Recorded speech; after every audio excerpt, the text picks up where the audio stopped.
This week on the agenda, power, politics and penalties as the largest ever World Cup kicks off in North America. What does it tell us about football's global role?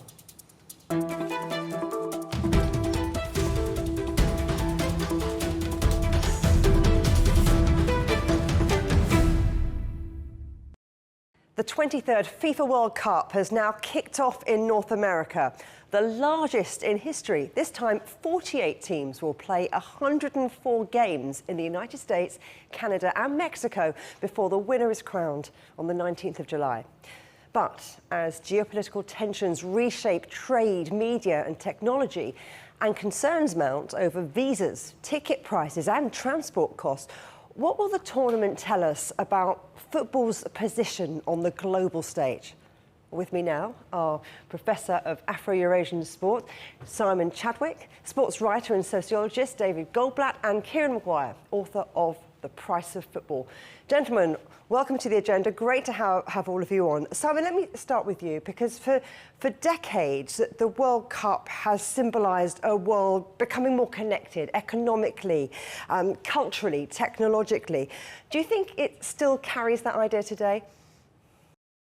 The fact that we're here today to talk about it, I think, says that it probably does. And you've outlined a couple of things there that I think have amplified what the World Cup is and I hope what it stands for, and that is globalization. And of course, over human history, we've always traded with other nations. People have always moved around. But over the last 30 years, globalization as a phenomenon really has intensified to the extent that there is widespread interest in the tournament across the planet, from China through India, Saudi Arabia, Nigeria, up through Europe, into South America, even in the United States now. Of course, a lot of this has been enabled by digitalization, and we now have more consumption choices than ever before. I think historically, if I remember back to when I was younger, you'd either listen on the radio or perhaps you would watch on terrestrial TV, but now we have satellite TV. Of course, there are streaming services, mobile devices, and so we're exposed to the World Cup in so many different ways. So in one sense, I do personally feel much more connected to lots of people around the world, and I talk to people on a daily basis right now about the tournament. But of course, for every upside, there is a downside. And what I think we're now encountering is the amplification of many of the complexities and sensitivities around the tournament. Yeah. That would happen anywhere. But of course, given that it's in the United States and we have Donald Trump on the scene, it's exacerbating things even further. Mm-hmm.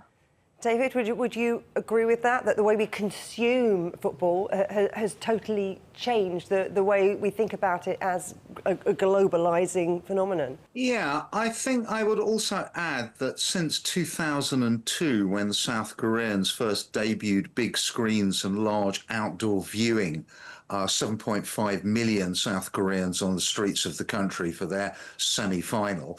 I think that's transformed the nature of the World Cup into much more of a massive collective communal viewing festival.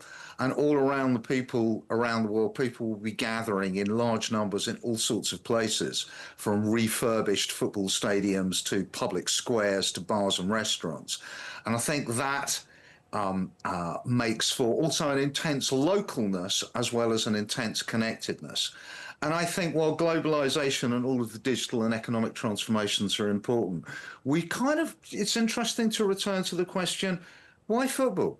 You know, the Olympics used to be the greatest show on earth and get the greatest figures. Now, frankly, it's all over for the Olympics. Football is king by a very long way. So what it is about the game itself, as well as the way in which it's presented, I think helps explain its global reach. And for various reasons, football carries the sort of meanings of universalism, of an equal playing field, of kind of connectedness and solidarity in a way that no other game quite manages. So that's worth remembering, that, you know, FIFA and everybody who's making a buck off this is actually sequestering and using the cultural capital that the rest of the world has generated to give these things meaning. If we didn't think football meant something, FIFA would be worthless. So interesting what you're saying there about the shift away from the Olympics, where those athletes seem almost superhuman, where perhaps ordinary people can relate far more to footballers. You know, Kieran, look, this is the largest World Cup ever. We talked about 48 teams playing 104 matches. What do you think that says about the global appetite for football? I think football has, to a certain extent, first mover advantage in terms of adopting to digitalisation. The fact that you can watch domestic football for some of the leagues in 150, 170, 190 countries around the world is indicative of that.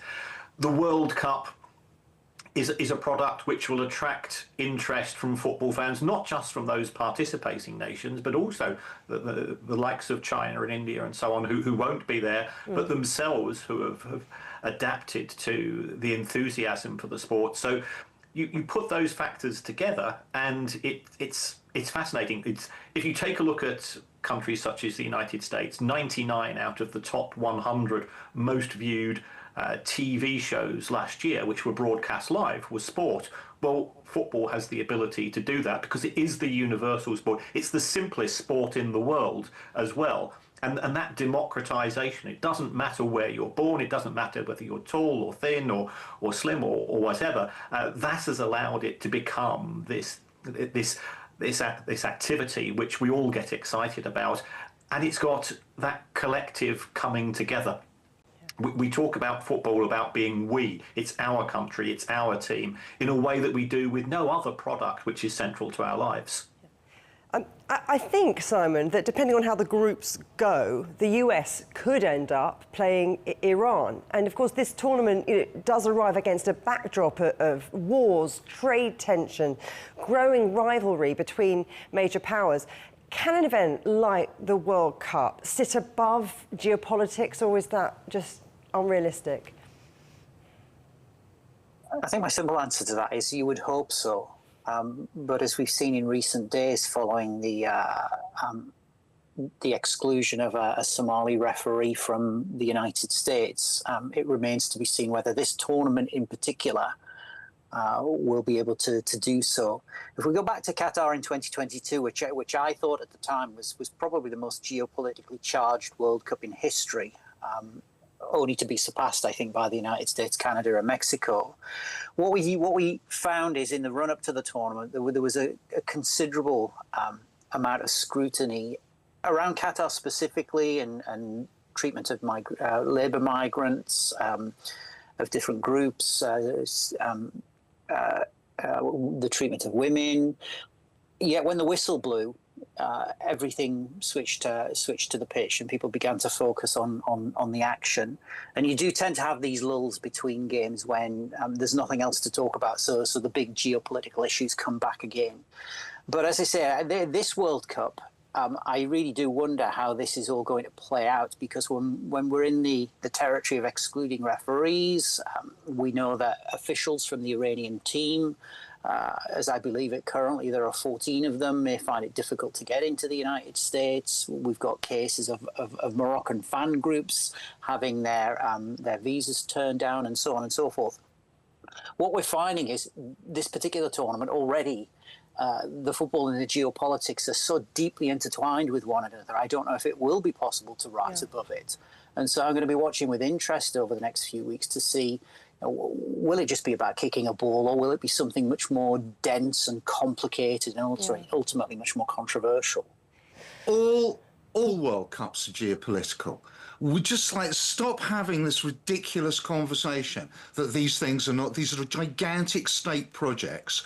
How can they be otherwise? So of course they're going to be political. 2010 was a celebration of post-apartheid South Africa, and a renaissance of the African continent. 2014 was meant to be a celebration of the Lula years and the transformation of Brazil. 2018 in Russia was simply a digital Potemkin village masking the activities of Putin's regime. 2022 was the most geopolitical ever. I just think it's not a helpful question to ask. The question is, where do you stand politically? What kind of politics do you want? Then we're going to have a more serious conversation about how it should be run, who should be allocated these tournaments, whether FIFA, who is responsible for much of this, should be more transparent and accountable. You know, there are all those questions. Where is FIFA at the moment complaining to Trump and the US federal government that one of the referees that they've picked is not being permitted to come? If this has happened in any other World Cup, there would have been uproar and FIFA would have insisted. This is, you know, this is just terrible. This is meant to be a celebration of internationalism and cosmopolitanism, and the geopolitics, the politics of it is being brought to it by the American federal government and the people who run it in the most extraordinarily mean-hearted spirit. So, okay, so they're not playing in the spirit of the beautiful game. So I think we can all agree that politics is going to be front and centre of this tournament. Let's talk about something else which is also making the headlines, and that's the cost. You know, Kieran, it's been front and centre for this World Cup with incredibly expensive tickets for many of the games, concerns over transport, concerns over hotel prices. How do you think that is going to affect the tournament? Or, like politics, is it something that comes around each time? I think this is a first time where FIFA have decided that the role of the traditional fan has been gone, and now they want influencers to be there. They want people to be broadcasting on social media from the stadiums. They're not bothered about the amazing ability, whether it was the vuvuzelas of 2020, or whether it was just the sheer joy that we've seen at so many stadiums in various tournaments. That has now been usurped because we are living in the digital age. And there's a case for saying that this is the World Cup for the 1%, the 1% who can afford it. If you take a look at the prices that FIFA were charging as little as 10 days ago for Scotland's first match against Haiti, the cheapest ticket was $1,100. The average earnings of an individual in Haiti was $1,035. So it's further indication that FIFA are not interested in the traditional football fan. They believe that they found a new audience. But there are not thousands and not tens of thousands, there are hundreds of thousands of tickets which are currently unsold. If you go to FIFA's own website, if you go to FIFA's resale website, if you go to third-party websites, and then when you talk to sponsors who all of a sudden are being given hundreds of tickets for individual matches to give to friends of sponsors, this is indicative of the pricing mechanism has failed. It's failed to entice and engage the American consumer because despite Gianni Infantino's belief, this is not 104 Super Bowls. Scotland versus Haiti is not the equivalent of a Super Bowl and has to be accepted for that. So therefore don't try to charge the same level of price.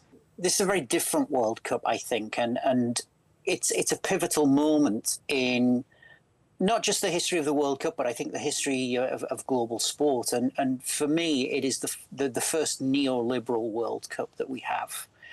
And if we take ticket prices as an example, historically, the way in which FIFA has set ticket prices is, with due consideration to the fans who were going to buy those tickets. And so there will have been lower price tickets. But this time round, it's about markets setting ticket prices. And that is classic neoliberalization. Now, the outcome of this, of course, is that there are lots of people out there in the world who neither have the willingness nor the ability to pay. And that's classic free market economics. You're either willing and able to pay or you're not. So if you want to go to the World Cup final this summer, the choice is very, very clear. Now, the consequences of that really are twofold. Number one, if you are economically disadvantaged in any way or you don't have the willingness to pay those ticket prices, then great, you don't watch the final. It's as simple as that. So that implies a degree of exclusion, but in turn, it also implies a degree of gentrification as well. And this is where I think the big issues start to really kick in, because historically we know what the game is all about. We know about communities and identities. I was born and brought up in a town where there is only one show in town, and that's football. But effectively, if you're going into a World Cup stadium that is populated by surgeons and accountants and company directors and so on and so forth, then so you're going to a stadium that's populated by surgeons and company directors and accountants and so forth. This is a very different kind of venue to the kind of venue that you might have got in football 50 or 60 years ago. Yeah. David, FIFA still talks about football uniting the world, but are we now looking at a global game operating inside a much more fragmented international system? Well, I think whatever FIFA thinks, the global system is more fragmented. American hegemony is under challenge. The relationship between the major powers of the world are much more fragmented and difficult. So, football's got nothing to do with that. It just deals with that situation. But the reality of economics and military and political power in the world is that we're at a very uncertain moment. What is the role of football in that? Does it bring it together? I find these grandiose cliches just sort of irritating and vacuous and vapid, particularly when it comes from Gianni Infantino or really anybody from the football hierarchy. So if you want to say that football and the World Cup is a space in which forms of cosmopolitanism and internationalism can be imagined in a popular fashion, yeah, football does that pretty well. But to say that that unites the world is just, it's such a pathetic cliche. So no is the answer. Got it. But football is big business. Kieran, when we look at the sponsors of the tournament, from Coca-Cola and Visa to Chinese tech giants like Lenovo and Hisense, do you think that the World Cup now tells us as much about global business as it does about football? I think it tells you about global brands and all of those companies that you mention. They are looking to sell to the international markets as well as their domestic ones, and they're fully aware that their brand, potentially their products, will be going into the eyeballs of millions upon millions of people all over the world, and it's a marketing opportunity. And America is the land of marketing. America is the land of the hard sell. So there is a coming together of those two items. FIFA are hoping to make in excess of $11 billion from this tournament, and only about $1.5 billion of that is going to the participants, the players and the clubs who are providing the players. So there's going to be an awful lot of potential profits to be made, and how that money is going to be shared in due course, I think, will be intriguing. FIFA is very generous to the individual football associations who will be shortly voting for a new president. Simon, Europe and South America, you could say they've traditionally held that balance of power in football. Is that still the case? If I could answer that firstly by going back to what Kieran just said. Yes, the World Cup is a big branding and marketing exercise for lots of important companies and brands. But I think who those companies are does tell us something about the nature of power and the nature of trade and the way that trade is changing in the world. Because there are some partners, if we take Adidas and Visa as two examples, Western corporations publicly listed on stock exchanges. But then you've got to keep in mind too, you have the likes of Aramco, which is a state-owned oil corporation from Saudi Arabia. You've got Qatar Airways, which is state-owned. You have Hisense, which has very close connections to Chinese government. And so this is more than a marketing and branding exercise. I think it's also symbolic of how the world is changing. We're living in a much more multipolar world where countries that historically haven't been able to exert significant influence on the sport are beginning to do so. Meantime, I think, and again, we very often hear this, that the United States is struggling. There are new rivals. Perhaps it doesn't have the same place in the world that it has done historically, but it still accounts for approximately 1/3 of global sport industry size. And if you look at investment flows across the world of football in particular, a lot of the money that is funding club acquisitions, that is funding sponsorship deals, is still coming out of the United States. As regards Europe and South America, what I find really interesting about this is that whenever I talk to people in the Gulf region or people in East Asia, they inevitably say, "Well, what about us? We've always been football fans, and people have really enjoyed playing football." And what I think globalization has resulted in is obviously much greater movement and much greater awareness and more opportunities. And obviously sponsorship perhaps is one of those that we've just talked about.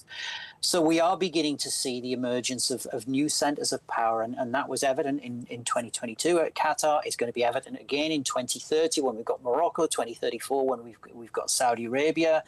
Meantime, in terms of sponsors, the country providing the biggest roster of sponsors, global FIFA partners at this tournament, as has been the case for some time now not just the FIFA tournaments and UEFA tournaments, is China. And so in playing terms, I think, yes, we're looking beyond Europe and South America to, for example, countries like Morocco. But I think in terms of power and commercial activity, we're looking to the United States, but also to countries like China as big influencers as well. David, I've got you riled about politics of football, about seeing the game as a unifying force. But what about technology? Because this is being billed as the most technologically advanced World Cup yet. AI integration, personalised feeds, data-driven broadcasting. Is football becoming as much a technology platform as it is a sporting event? Yes, I think it probably is. I mean, a lot of technologies, particularly consumer technologies, get pioneered and shown off to the world at these events, flat screens, 4K, etc., etc. For myself, I'll just say I'm increasingly becoming a Luddite on this question. I think one of the most terrible things that has happened to football in the last 15 years is the smartphone. I find it absolutely impossible to understand how much time, having paid for an extremely expensive seat, people will spend on their phone or photographing themselves, or most incomprehensibly, photographing at a very great distance long sequences of bits of football. Like, what do people do with them? And I think this has a consequence for the atmosphere and the environment. I don't want to go to a football game to be surgically connected to my phone or AI or any technology platform. I'm there to be with other human beings. And while, of course, I use technologies and I use many of these platforms myself, I actually think it's the least interesting thing about football. And it is pernicious and undermining the most brilliant thing about football, which is sharing emotional space with other human beings.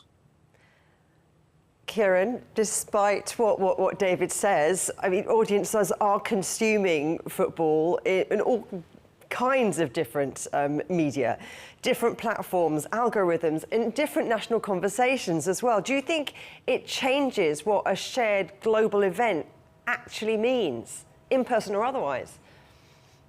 I think it does, in the sense that I'm on social media groups and we'll be watching matches together. Now, I had the opportunity to go to the World Cup, and I've made that decision not to attend this particular one. But I'll still be chatting to my friends during the matches. We'll be having the barbecues. We'll be having people around, and we will be sharing that through other means. So I absolutely understand David's reservations, and nothing riles me more than trying to watch a football match over the shoulder of somebody who is trying to beam it to precisely nobody. Because I can assure you, what happens is that they record 30 seconds or they record 2 minutes of a football match, and then they look back and they go, "Oh, that was a bit rubbish, wasn't it?" And it's just a waste of time and effort. Football is this amazing shared experience. If you talk to any legacy football fan, and I think all three of us, myself, David, and Simon, we probably install ourselves as legacy football fans. You go through the top 10 moments of your life, and for me, probably at least 6 of them involve something to do with my football club. And that's because it was a unique explosion of emotion, which only football can bring. And when I explained to my wife that she's number 4 in the list and slightly behind Pascal Gross's first goal for Brighton in the Premier League, she cries. I think they're cries of joy, but I may be wrong. But a football fan understands that, and that's my concern about this FIFA World Cup. Is that lots of people will be going to the matches who don't understand that it is the most important of the unimportant things in life. We've already mentioned words today like digitalised, commercialised, geopoliticised. What I don't think we have mentioned, and it is important to say this, is that the World Cup has also been industrialised as well. And so the whole point about going into a stadium and being with other people and there being spontaneous activity, and you can be emotional and you can shout and you can do things that you can't do in other parts of your life.